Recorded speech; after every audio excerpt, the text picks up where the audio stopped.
every ground has its own safety certificate, and it's based on the actual intricacies of that particular stadium. And Boundary Park's no different. The safety certificate was amended to incorporate the building of the new stand. Once the corporates opened at December, January 15-16, for the rest of that season and the 3 seasons after, until the end of the 18-19 season, that certificate remained unaltered. When it does need to change is when there's a change of circumstances. For the end of the 2019 season, you've got the club decided not to use these hospitality facilities, and that is a change of circumstance, and the safety certificate was never changed. However, the football club do not own the part of the stadium that's the OEC, and therefore they've no legal rights on it. So there's a conversation to have between the OEC, between the football club, between the regulatory authorities to find what is the right solution. All I can say is, at the start of last season, the football club, the OEC, the landlord sat down, agreed a document that was required by the Safety Advisory Group, all signed it, and the Safety Advisory Group accepted it. And then we've operated throughout the 21-22 season under that agreement, and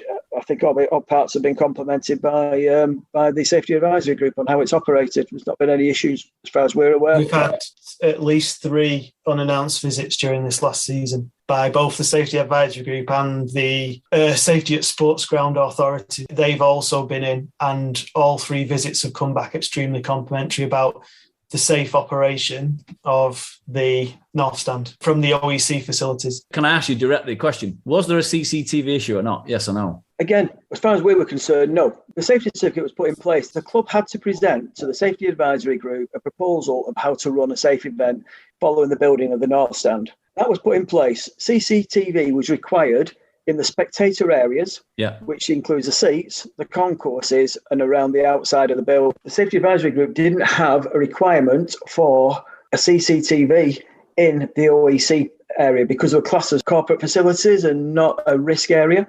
Yeah. So it was operating like that for 2015-16 season, 2016-17 season, 2017-18 season, and 2018-19 season. All like that.